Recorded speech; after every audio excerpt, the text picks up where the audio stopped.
Welcome everybody. It's so good to see and notice you all here online. We really appreciate that you're taking time to join us. I know everybody is really busy despite these crazy times. So we really appreciate you joining us. As Veronica mentioned, I'm president of Kölnmesse Incorporated. We are located here in Chicago, and we are the North American subsidiary of Kölnmesse GmbH, which is our headquarters in Cologne, Germany. We are responsible for the US, Canadian, and Mexican markets. And with that, actually also our Mexican colleagues who are located in Mexico City are joining us here online in case you later on have any specific questions for them. And just to just clarify for those of you who are not familiar with Veronica, who started us off, Veronica Woods is our sales and project manager for ISM and for all the other food and confectionery shows for Kölnmesse. So let me start by introducing our industry experts. I'm really thrilled to have our two guest speakers with us today.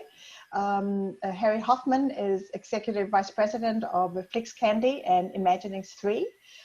Harry has been with Flix Candy for 8 years, as far as I know, and he has actually attended ISM for 28 years. So if there ever was an ISM expert, we have him right here with us today. And I'm also really thrilled that Alyse Thompson is joining us. Alyse is Managing Editor of Candy Industry with BNP Media. Alyse has been working in the confectionery and packaging industry for the last 5 years with BNP. Alyse has attended yummex, and she's very kindly offered to give us her insights into her experiences at yummex and the industry trends in general. And in addition to Harry and Alyse, we have our show directors from Cologne headquarters with us. Sabine Schommer is director of ISM, has been with the Kölnmesse headquarters for many years, and also in the capacity as director of the show. And Philipp Hartmann is director of yummex, also with the Kölnmesse headquarters in Germany. Philipp has been with Kölnmesse for the last 5 years, I believe, 4 to 5 years, and has also been really focusing on the confectionery industry and took over the reins of for yummex last year. As Veronica mentioned, we really would like to make this interactive. So do ask questions, wave your hand, use the chat function, because we really would like to make this more of a dialogue than an actual sort of presentation. But with that, let me hand the word over to Sabine so she can fill us in on what's happening with ISM. Thank you very much, Mette. Good afternoon, or rather good morning from Cologne in Germany. It's rainy today, but we will try to become a bit pink and happy today. Yeah, we celebrated 50 years of ISM in January, and we were so lucky because we were just finishing before the COVID situation became really bad. So we were a bit affected. Principally with regard to visitor numbers, really, but let me start from the first. So we had a fantastic exhibitor record. We had 1,774 exhibitors. That is a plus of 7.5% against the previous year from 76 countries. And ISM is a very international show. 87.5% of our exhibitors come from abroad. We have a number of world market leaders among our exhibitors, but also small companies, startups, companies from as close as really from Cologne, but also as far as from Australia. So it's a very good and very exciting mixture. We have, we suffered a bit from the upcoming or from the starting COVID crisis. We saw a visitor drop by 5%. Because then that was already the time when China closed its borders and airlines canceled their flights. So we had 37,000 visitors. Usually we have 38 or 39,000 or 39,500 from 148 countries still. And also 70% of our visitors come from abroad. And the top 10 visiting countries apart from Germany are the Netherlands, Great Britain, Belgium, Italy, Spain. The US is on sixth position. Then we have Russia, France, Poland, and Israel. Yeah, we have top retailers also visiting ISM. So I've listed some names there at the bottom. And we are also, we see everybody at the show who is reselling sweets and snacks. So I have listed for you the proportion of the different distribution channels as well. So we can go to the next page. Yeah. Yeah, what can you see at ISM except the products of these 1,774 companies? We will have in 2021 a new feature. It is called Finest Creations, Handcrafted, and it is a special area for small specialty stores. We still have some some potential in this area because ISM for a long time concentrated more or less on big volume, on wholesale and suppliers able to care to their needs. But we see increasing interest also from the small specialty stores, pastry stores, etc. So we try to focus on small volume business in this new area, Finest Creations, which will be located in Hall 3.1. We have just established a cooperation with Licensing International in New York, and we will do a feature showcase, new opportunities in licensing, and will show our exhibitors new business opportunities in the field of licensing. We have a new feature in Hall 5.2, and that is the ingredients section that originally could be found at ProSuites. It will move into ISM. Hall 5.2 is our trend hall. There you find our expert stage with the seminars. You will find the sweets manifestations or the trend manifestations from Innova Market Insights. We have our startup companies there. So everything is about what is new and what will be in the future. So the ingredients section fits in perfectly because everything new in sweets really starts with the ingredients, and it is a very innovative section in ProSuites, and it will further enhance the trend character of Hall 5.2. Yeah, that were the three new features. What we also have is we have trend snacks and natural snacks. So that is the core business of ISM is, of course, chocolate, candy, biscuits, and also savory snacks. But in recent years, we have seen more healthy options like vegetable bars, apple crisps, something like that. Also protein bars, vegan alternatives, and all these new snack items you will find also in Hall 5.2. That is the natural snacks and trend snacks area. We have a show kitchen in Hall 3.1 where you can see artisan production of sweets, of chocolate. And we also have the new product showcase. This is where the exhibitors can exhibit their new products which have been produced after the previous ISM. So many buyers like to go there first, get an impression of what the new products are and who produces them, and only then go to see their suppliers.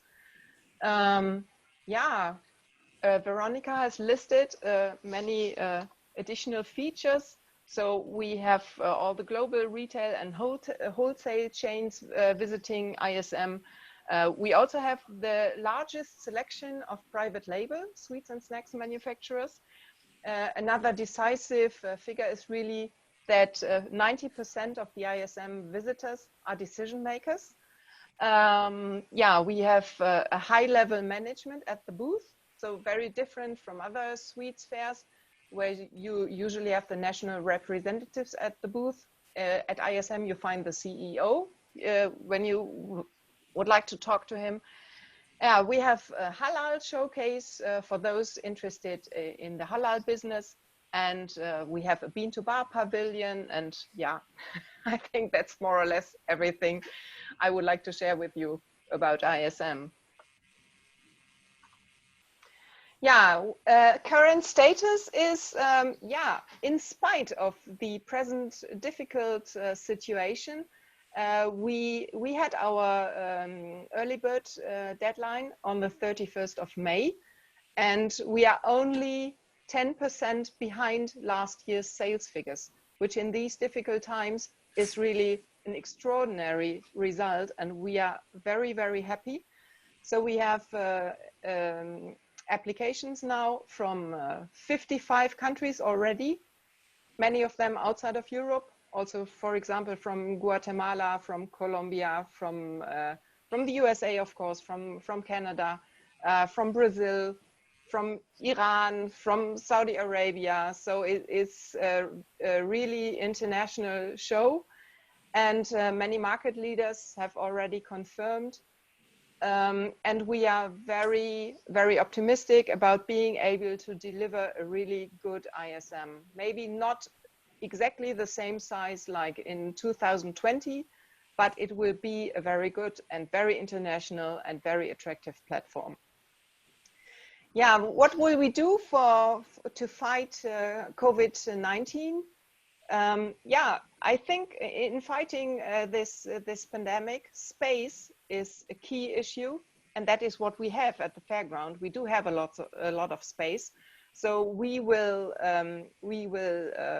yeah, replan hall layouts. We will avoid crowds at the entrances by opening additional entrances. We will avoid crowds at the wardrobes by making them free of charge.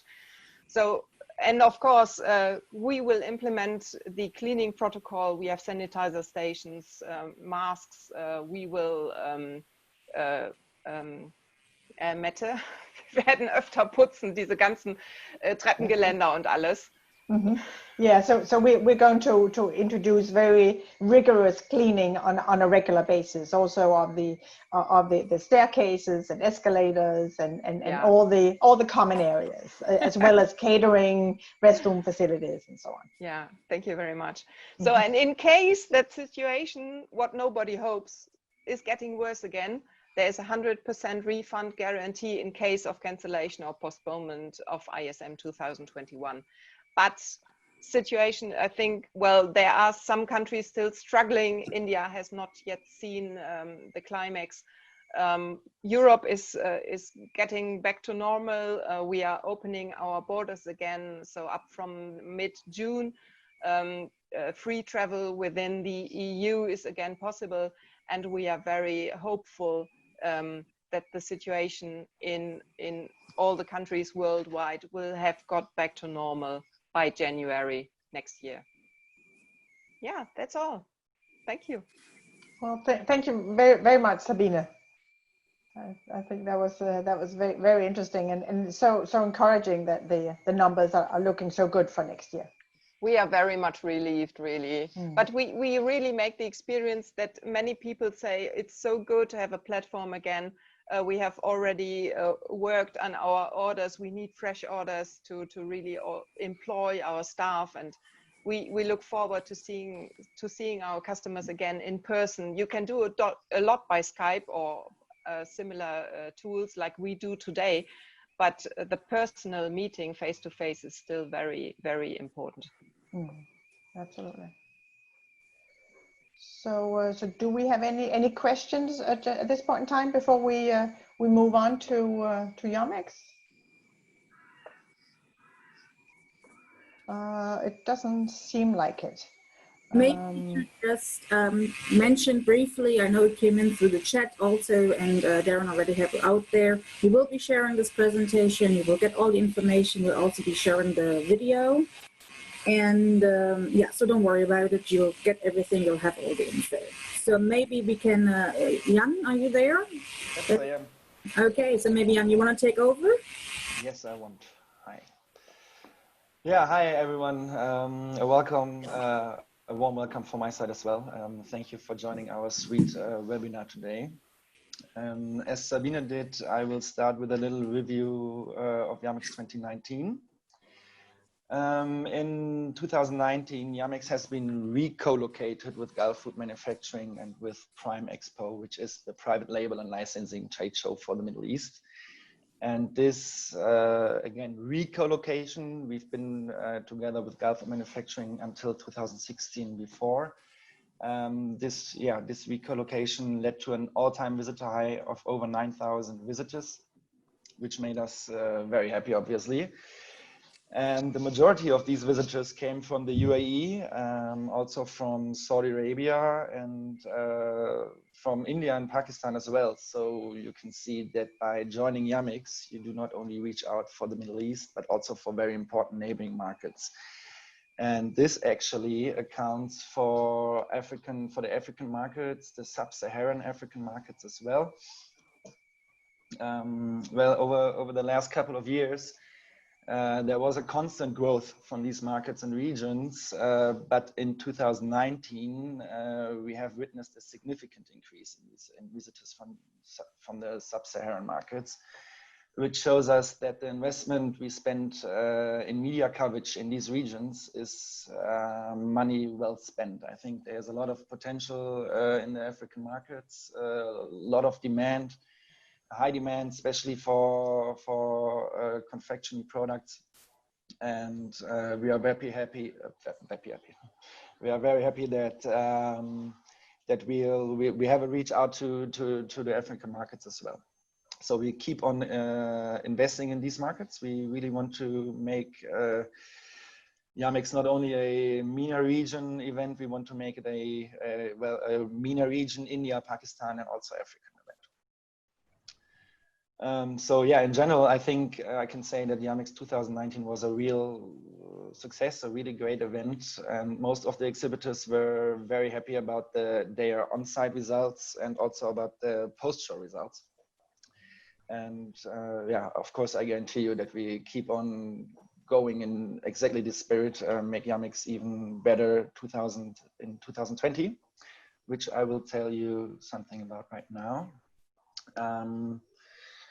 Well, I can actually tell you about 3 very beneficial news. The first one would be as a development or developing news. The first one would be that this year, yummex will not only be co-located with Gulf Manufacturing, Gulf Host, but also with Gulf Manufacturing and Prime, but also with Gulf Host and the Specialty Food Festival. By this move, let's call it, we create more synergies for our exhibitors, and especially synergies over the complete value chain, starting from ingredients and production and packaging over to wholesale and retail, or retail and wholesale, to distributors, to private label and licensing, and also to the HoReCa industry, so the hotel, restaurant, and catering industry. And we think all of the participants will benefit from this quite strongly.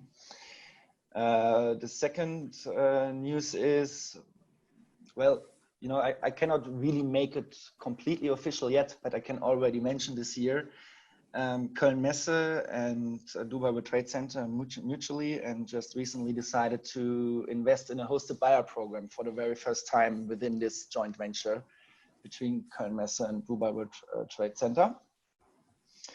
The final decision was just made last week. So at the moment we are scanning the market for a hosted buyer program agency to go with.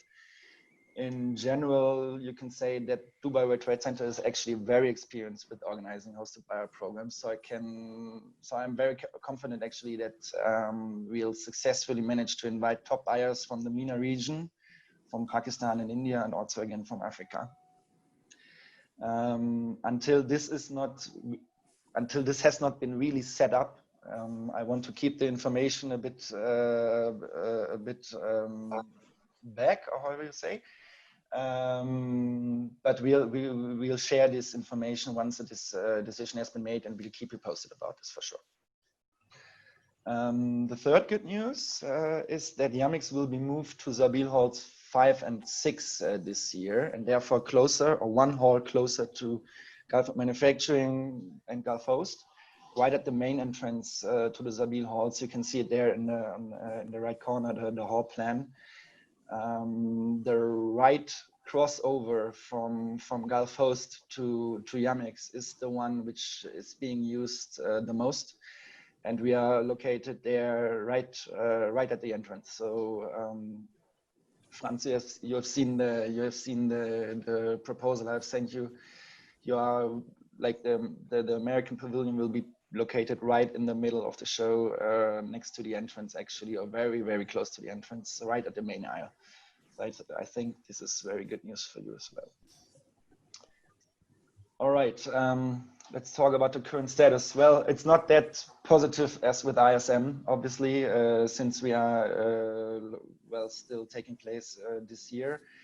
But I have also very good news about this. Until the end of the early bird phase, which was at the beginning of March, sorry, we've doubled the space requests compared to the same point of time last year. So last year we had 1,000 square meters being asked for at the end of early bird, which was also not that bad actually.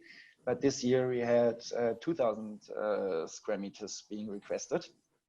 So we are very, very confident that once the global situation eases, yummex, as the really last remaining international specialized confectionery show of the industry in 2020, will be a great chance for our exhibitors to revive their export businesses and to well, reconnect with their business network. However, the current situation makes it a bit complicated for us to foresee the final outcome of yummex. Usually at this point of a trade fair cycle, we would be able to forecast the final numbers of participating exhibitors quite accurately. But at this point of time, this is nearly impossible for us to do because everyone is still a bit, well, how can I say, shy or maybe nervous. No one knows exactly what will be in 3 months. But if you take in consideration, at least that accounts for Europe, that 1 week ago we were still being locked away somehow, and now everyone is able to go outside and so on and so on. Exactly this is being reflected in Dubai as well. The malls are being reopened, cinemas are being reopened, Emirates is flying to 12 destinations internationally by now. So it's getting better and better, and so we are confident that that in November we'll have a good and a great show. Well, I can tell you a bit about the measures that are being, or the regulations that are being set up for November as a status quo. Right now, we believe, or we will change the aisle measurements from 3 meters width to 4 meters, at least 4 meters. The visitor flow will be directed, so we speak about one-way aisles. So the one aisle will guide the visitors to this direction, and the neighboring aisle will guide the visitors to the other direction. So we make sure that the distancing will take place. Also, we use well, these kind of programs where you can see how many people are in which area at this current point of time, so we can, or Dubai World Trade Center can manage to avoid too many people being in one place. Also, no one will be able to register at the trade fair. Only completely pre-registered visitors will be allowed to enter the fairgrounds. So we avoid checks at the registration desks, and also massive numbers of people being very close to each other. The halls will be sanitized overnight and every night. We are trying to figure out what that means for the products of our exhibitors, but rest assured that this will not harm any product or any way of handing out free samples, if this will be allowed to the visitors. And of course, as I think this is standard by now, all visitors and all exhibitors will be checked for body temperature at all entrances to the fairground. Every person with a body temperature higher than 38 degrees, I don't know how high this is in Fahrenheit, could have looked that up, sorry for that. But yeah, everyone with a body temperature higher than 38 degrees will not be allowed to enter the fairground. So I think it's clear we'll do everything possible to keep our exhibitors and the visitors, and of course us as well, healthy. The same I wish for you for the next couple of months. All the best. And yeah, I hope to see some of you in Dubai then in real life. And I hand over now to Veronica, and of course we'll be available for a Q&A later. Thank you very much for listening. Thanks, Jan.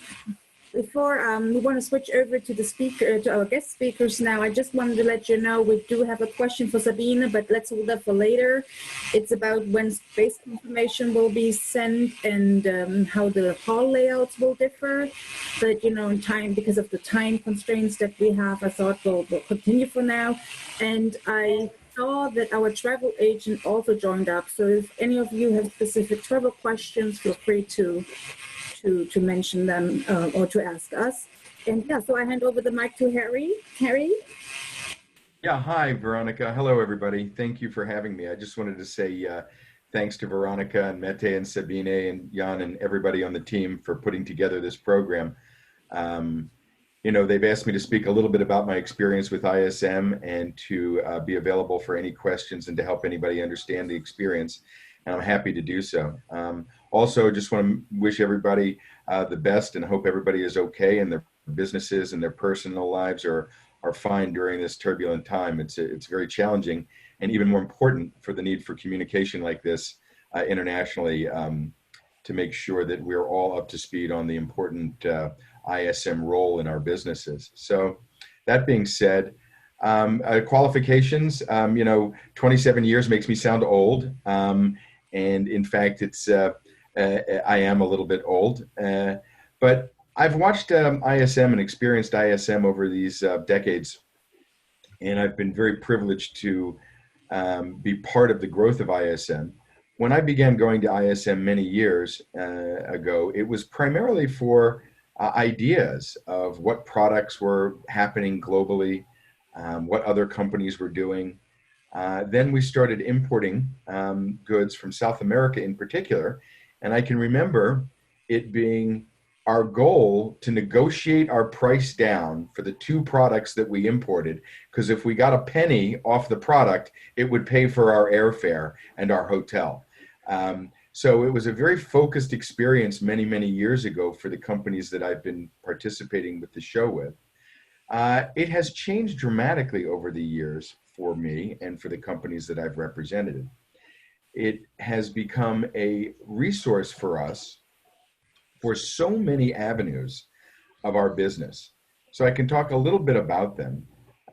You know, originally, as I said, new products and, you know, creative ideas, partnerships for sourcing, bringing products into the United States. You know, the United States really hadn't had too much presence in exporting confectionery products at the novelty level, which is what my company does and what I've often specialized in. So that has also changed. So we went from new products, sourcing relationships. All of a sudden, we started meeting with existing vendors. So we had a handful of existing vendors internationally. One thing I will say about ISM is the face-to-face meetings are invaluable, especially from an international perspective. The nuances of doing business internationally are very different than within our own countries. So the learning that I got over the years about how to communicate effectively, what was important for other markets, what was valuable to other partnerships from a different perspective, has really helped contribute to our business. So existing vendors, and then, you know, things like international distributors. This year, for the first time, this past year, I might say, our company had a booth at ISM. So we began as attending it. We then participated in sourcing and in importing. About 3 years ago, we started having a room at ISM so that we could present our product line, because we had so many customers internationally that room became more and more valuable. And then, as I said, this past year, we exhibited. It was our first time exhibiting, and it was a tremendous success for us. Our goal was to find distributors internationally in different countries. We were very successful in doing that. Unfortunately, things were a little bit derailed because of COVID.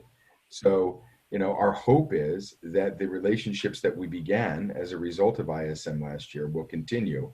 And so far, they seem to be on the right track. One of the things I'll talk about is, the relationship building internationally. It's hard to put a price on the relationships that we have, but it comes up over and over again when we're looking for a particular product to satisfy a domestic customer in the US market. We have a database of contacts that we've made over the years, so we can sort of choose where we think that product will be best manufactured, what partner would be best for us. And this has all been enhanced significantly by our participation in the ISM show. There's also a relationship building on a personal side.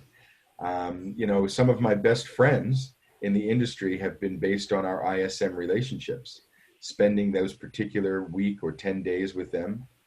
And that network of information, both professionally and personally, has allowed me to contribute to the businesses that I represent in numerous ways.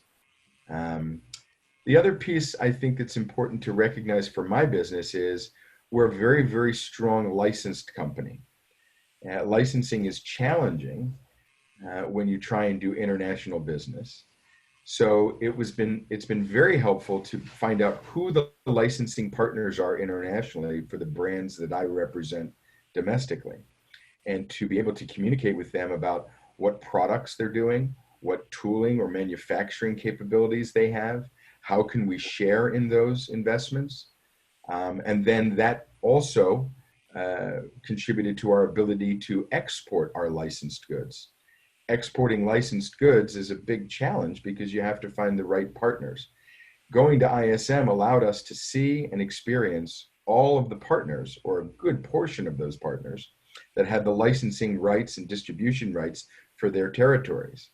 So now, we then experience international licensing in a much broader way, which has allowed us to actually invest in that and get international licenses for ourselves as we find the right distributors.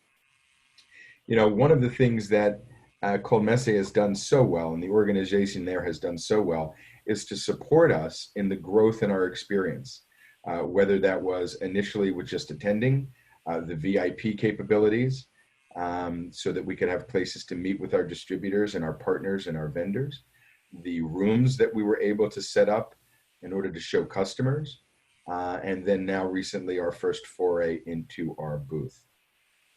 I will say that if it wasn't for ISM, the international business and the importing business that we have would not have survived the way that it has.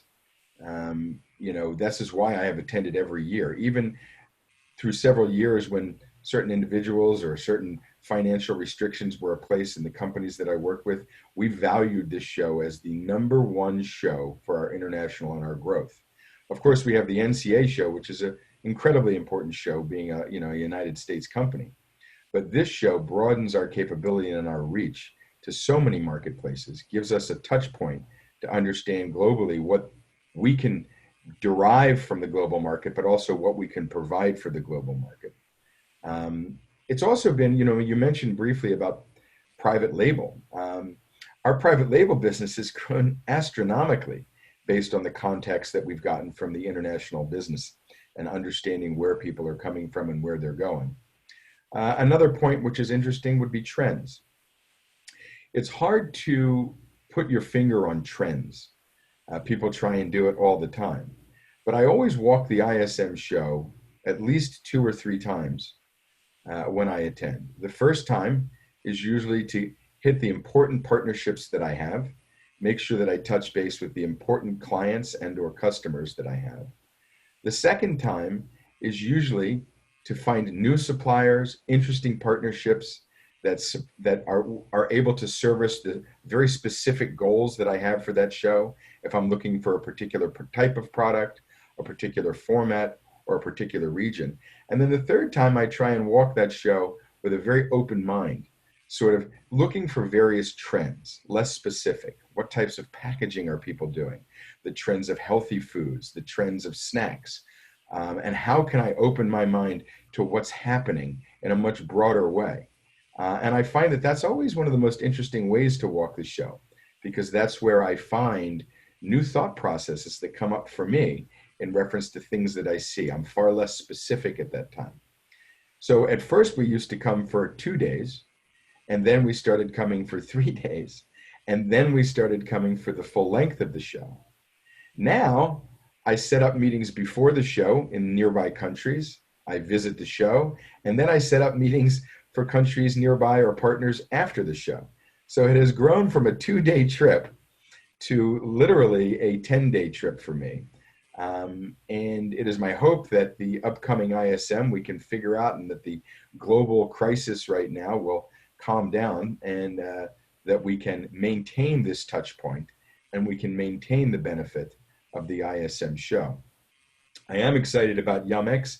I guess the timing is challenging, but one of the marketplaces that opened up for us at our recent showing and our booth there was the UAE and some of the Middle Eastern areas. And so the yummex opportunity and the combination with Gulf Foods, I think, would be very beneficial. So, I'll keep an eye on that, a very specific eye on that. Our plan is to show again this year and to expand our footprint and our presence there.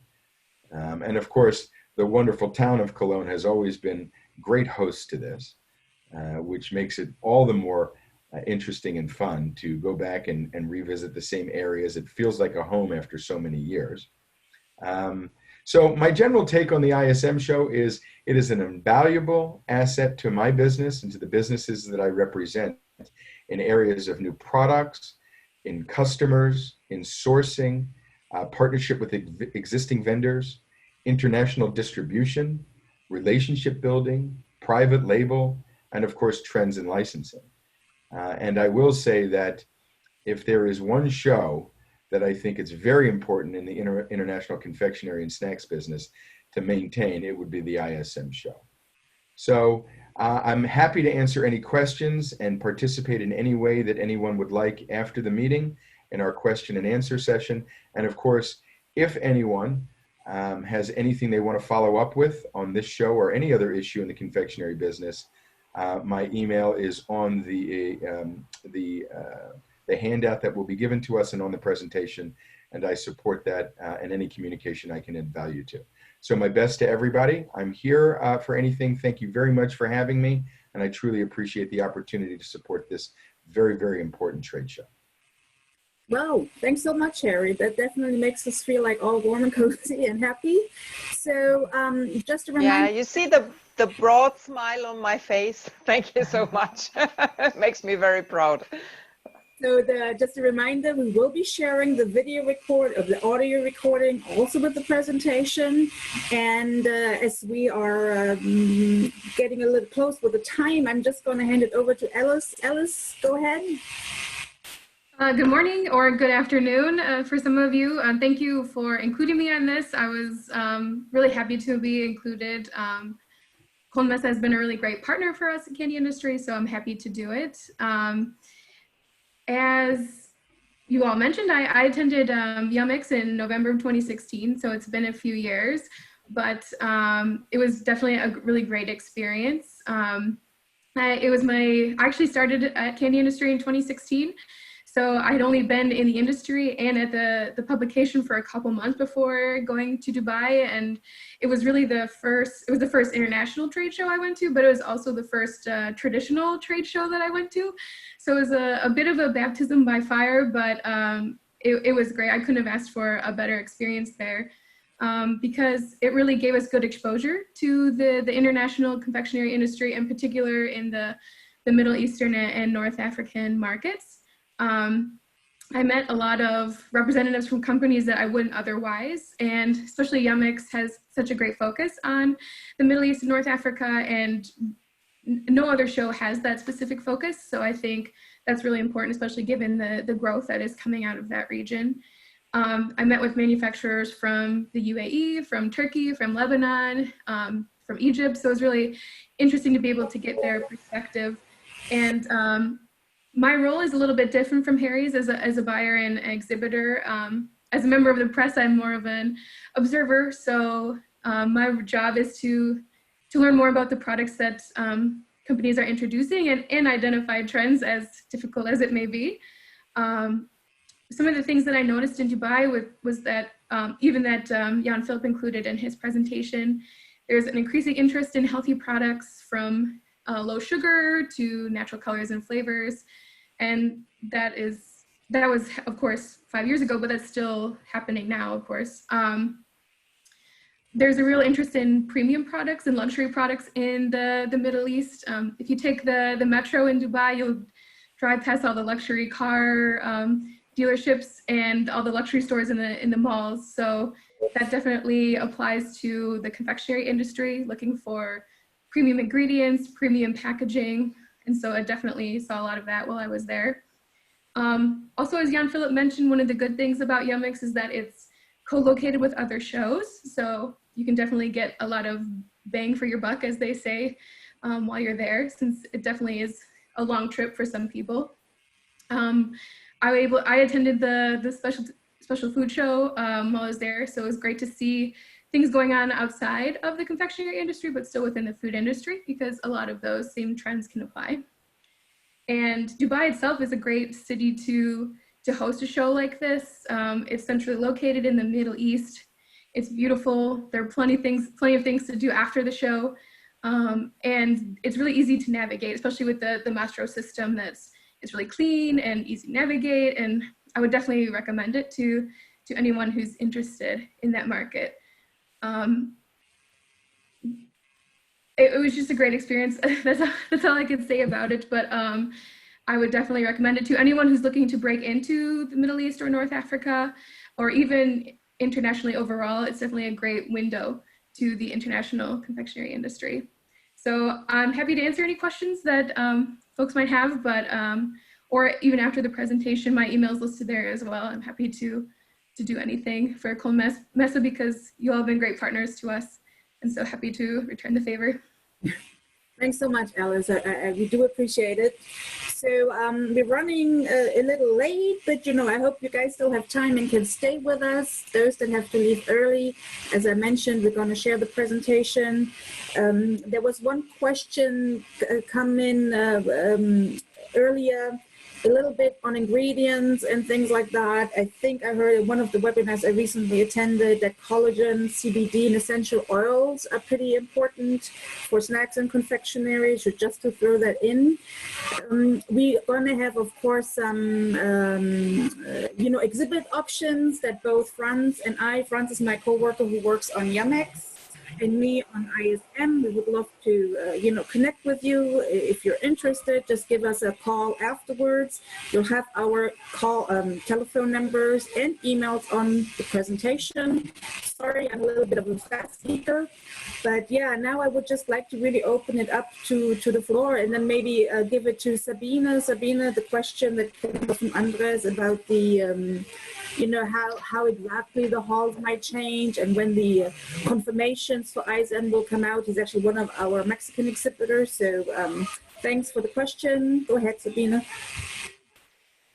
We extended the early bird deadline for ISM by 1 month. So usually it ends at the 30th of April. So this year we extended it to the 31st of May to give everybody a bit more time, because March and April was really crisis month, and nobody would have liked to think about taking part in any fair. So we extended this deadline. That also means that all our internal processes will be 1 month later. So usually we start out sending space confirmations up from July. So this year it will be up from August. Your question regarding the setup of the fair, we will make the aisles wider wherever possible. Where it is not possible, we also will do, like Jan Philipp, we will do one-way aisles. Fortunately, professional fairs or trade fairs the problem with the space is not as big as it is, for instance, for public fairs. So ISM takes place on a gross space of 120,000 square meters, and we have approximately in regular years 39,000 buyers. So, and that is spread over 4 days. So we don't really have a space problem. We should look at key points like entrances, wardrobes, restaurants, etc. So to keep people distanced on 1.5 meters. That does not mean that we have to change the whole layout of the fairground or of the fair, but we will control access to the halls. So we will count how many people are in there, so to avoid that crowds can be built. And we will also have space in the halls for on-site meetings, because we don't want people to have talks in the aisles, so then you can't keep the distance when you have to overtake them. So we will control the visitor flow and the access to the halls. It does not mean that we have to change everything. We will make aisles a bit wider where it's possible, and where it's not possible, we make one-way aisles. I hope that answers the question. Thanks, Sabine. So yeah, feel free to unmute yourself to maybe just ask the questions direct. I had one question coming in. It's about publications. Yes, we do have, I think at both shows, an area where we display international publications. So just email us afterwards and we'll get you the information. And I think that might be a question for both Sabine and Jan. Do we have a country, I guess a partner country at any of the shows or either show at this time? So we have a country which is interested, but not yet confirmed. Jan? No, for yummex, we don't have a partner country yet. And we will not have, it's not yet, we will not have a partner country for 2020. Yeah, the interested country originally wanted to confirm by the 31st of May, but due to the situation, they can't get a confirmation from the government presently. So we have also extended this deadline by 1 month. Okay, so maybe a question that I have for the audience, if you want to answer this a little bit. I know we're all interested in, you know, the effects of COVID. I mean, you've seen what we're going to do at the trade shows and the halls. I think everybody is really hot and really wants to go out and do business again, and we all need to also. So, but yeah, how has it affected you? What are you doing? What are maybe your plans? And then I also wanted to throw in, I believe we have a distributor from the UAE also on the call. So if you have any specific questions, go ahead.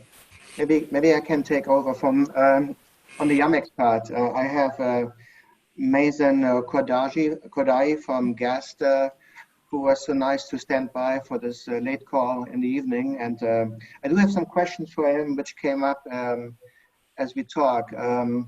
Mazen, I was just going to ask you, what kind of products from the US and Mexico would sell well at the UAE and why? And maybe also in addition to that, can you say how many sweets and snack distributors are currently active in the UAE? And and the third question is, if you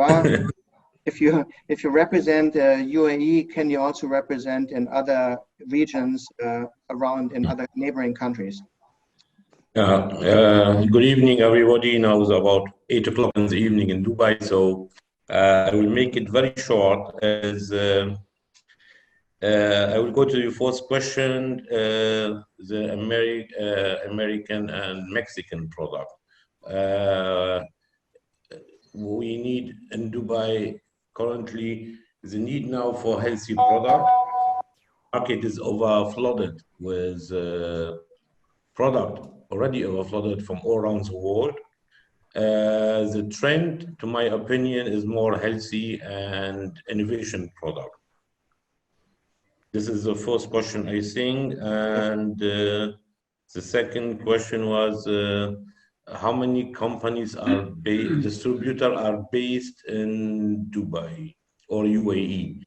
In my 30 years of experience in importing and distribution, we have discovered a lot of changes. So you have a distributor who they are 2-3 years operating in Dubai or in UAE to establish their business. They fail and they leave this branch of this field. So we cannot count them. There are hundreds of distributors because they are all old-fashioned traders, and not all of them they are established in food and beverage. That means if some companies they are importing, we have it experience, or we have. ¿Quién ahora trabaja para una empresa? Excuse me. Hello. Oh, sorry, there was somebody accidentally. Yeah. Okay. Fine. Yeah. Sorry. Yeah. So yeah. So we have distributors, but they are not professional as well, and companies and manufacturer and exporter must be aware and visit their potential distributor or importer in the UAE, and to learn about his portfolio, about his distribution channel. What I recently now discovered, companies are importing as well high quality product, but they cannot distribute it. You need at least 50 merchandiser, you need your distribution net, you need your warehouses, and those importers, they import, but they cannot distribute it in the UAE. This is not only Dubai. Dubai is a state from 7 states. You have Dubai, Abu Dhabi, Sharjah, Ras Al Khaimah, and Oman, and Fujairah. So this is a problem to think always that Dubai is open for new product. The market is flooded. The shelf is really to enter product at that time, at current time, is really difficult. But always for good quality product, there always is the door open. Therefore, and you have to be patient as well. The market is there. Dubai is a platform and the showcase for all the region. We are exporting to Pakistan. We are re-exporting to the area, to Oman, to Saudi Arabia, to India. Now we have the African from the eastern coast. So we have a good platform for re-export, and as well the traders from all those countries, from Eastern Africa, from India, Pakistan, Afghanistan, they come to Dubai and they like as well the yummex, to visit the yummex, and to import from Dubai is easy. To import from the United States, some of the biggest traders, they want like assorted container. They cannot take a 40-foot reefer container from one company only. So they come to Dubai, where Dubai is a logistic platform, and it's very easy for them to take all the documentation from Dubai, like health certificate, certificate of original halal, and it's very easy for us to do it. Mm-hmm. That's great to know. Thanks, Mason. Mm-hmm. And I know that how many lines do you distribute? Do you represent in currently from the United States and Mexico?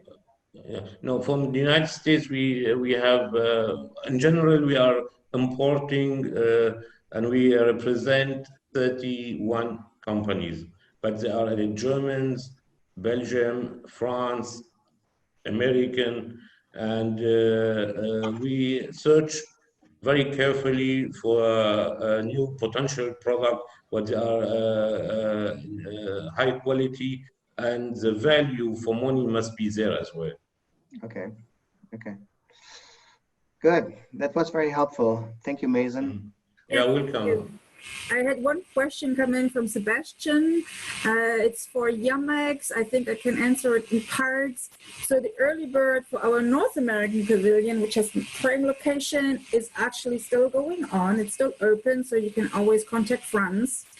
If you want to be in touch with Mason, to connect with him, just send Franz an email later on. He'll gladly connect you guys. And I actually have a question for Mason, since you are on the call. So what has been the impact of COVID in your area? Has it been very difficult? How does it look like? We had the retail section. We went lockdown for like 2 months. Schools, they are locked down. But now, luckily, they are opening everything. They open the malls, they open the offices, and the life continues. Especially Dubai government wants to encourage the business again to the level what they were before last year. So the Emirates airline will fly again. So we are very optimistic in this direction, as the Dubai government is always supporting the industries and the trade and the logistic and the tourist. Thank you. I actually have one more question maybe for Harry. Harry, what do you think for you is the benefit of having such a, dedicated shows to confectionery and snack versus a general food show, be it internationally, be it for ISM or for yummex? For me, it's invaluable because that's my business. So, it saves a lot of time and energy when I know that I'm going to a show that really caters to the needs that I have. Now, there is some level of interest with snacks and healthier products that we constantly dabble in and look at. So I would say that for me, the best opportunity is something that encompasses all of the confection needs that I have, which are fairly broad, from private label to novelty to toy type candies, but also has some presence with snacks and healthy foods, because it does give me some exposure to that. So I like the combination of those things, although it makes it harder to walk and to attend, and it takes more time, which is fine because that's why I'm there.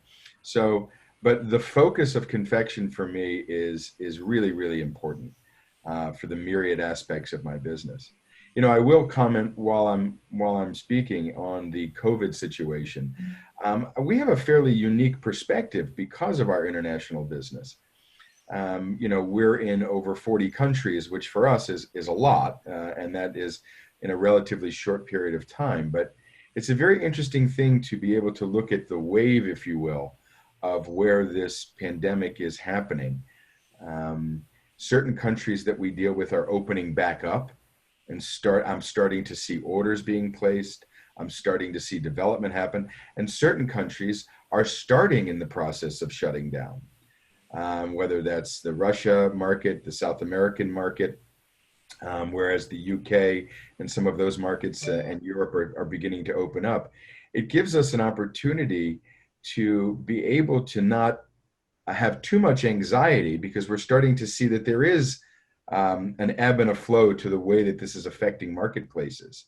So as we're starting to generate new orders and new business in places that have been shut down, we see other places that are really starting that process, but it gives us great hope that on the back end of that, they too will open up. So we're definitely seeing the wave from various perspectives in the world. So that's my response to that. How do you handle production? Did you have any problems? I mean, depending where you source from, of course, what is that situation like? Sure, sure. Again, you're seeing the progressive nature of this. For several months, production was halted in many areas, no more than 6 to 8 weeks, because companies are responding to this relatively quickly. The factories that we use are very substantial and very committed factories, very health conscious factories. So they're capable of adding the appropriate requirements to handle the COVID situation. So we've seen slowdown and in some cases disruption, but the speed at which the factories have been able to respond to the particular requirements that COVID has put on them, for me, has been nothing short of miraculous. As well as, I rely very much on our quality control teams and myself to be involved directly on site with the factories. I am so grateful for the benefits of the internet and for Zoom and for various things like this, because it would have been devastating 10 years ago to the nature of our business. But we're able to monitor the way things are changing in our manufacturing partnerships, almost being on site to a certain degree. So we have found some disruption, but we have been able to modify our shipping schedules. Our partners have been very understanding. This is also something that unfortunately, it is a global pandemic. So this is not a situation where we've had to explain to other marketplaces why this is happening. Everybody knows why it's happening. So the partnership that we've had from both our manufacturers internationally and our customers internationally has been nothing short of fantastic in the support. So I do have great hope. We're starting to see a lot of those orders come back. We're starting to see a lot more products ship. And there's a general global understanding of the pandemic, which allows us to not lose a tremendous amount of business. And most importantly, it's a shared anxiety. So we don't feel alone in this process, which I think is really valuable. Okay, well, thank you. Harry, hello. When do you see a recovery of the market in the US? It's a great question, Ivan. Certain businesses are doing fairly robust business in the grocery stores, some of the mass marketers, Walmart, some of the value channel chains, because they are considered vital and they are open and they were picking up that. I think it's going to be a staggered resurgence. We're supposed to go in certain areas to what we call a yellow, where certain stores are supposed to be able to reopen. I think it's going to be a slow process in the US based on the size of the country, in that certain markets will begin to reopen. And my guess is we'll start to see a more robust business in the next 4 to 6 weeks in some key marketplaces. But it's hard to predict because, we also have other issues here right now in the US. There are a lot of protests going on. There's a lot of civil unrest right now. I would have told you a few weeks ago that within about 2 months to 2.5 months, I think business would have been much more robust and the retailers opening. Due to our civil unrest here, I think that's going to be a setback to how this happens in 2 fronts. One, in retail reopening. There is a lot, the civil unrest is having a lot of impact on retail. And 2, in a possible COVID resurgence. Based on a lot of what's happening. Our government and our local governments are predicting that we will have a resurgence of COVID based on the civil unrest because of the gatherings. So I would say, unfortunately, Ivan, the situation here has made the prognosis of when we will open slower and less certain. And I'm happy to have a conversation with you directly about specific retailers or specific avenues of distribution prior to the post the meeting. Thank you. So do we have somebody else who might want to post a question or share their experiences? Okay, if we're not, I actually do have one last question. I know we are really late, but it's amazing how time flies by. Alyse, what kind of since you are the media and you're often at the pulse of the things, how are innovations coming through? Do you see that companies are holding back? Are innovations being put out? How are companies connecting with you? I would say that companies are still developing products, but I think the delay might be, or releasing them might be delayed because of the pandemic. But of course, they want to be ready to go when things do return to somewhat normal. So they're still working, still developing, but they're waiting till times are more certain to launch those products. Okay, great. All right, so wow, we're over an hour. So thank you everyone for your time. You can contact us. Like I said, we'll be emailing you the presentation, both the recording and the presentation by yourself. So reach out to Franz or myself, we can connect you, reach out directly to Harry and Alyse. Yeah, so thanks everyone for the valuable tips and insights, and yeah, have a great time, stay safe, and be in touch.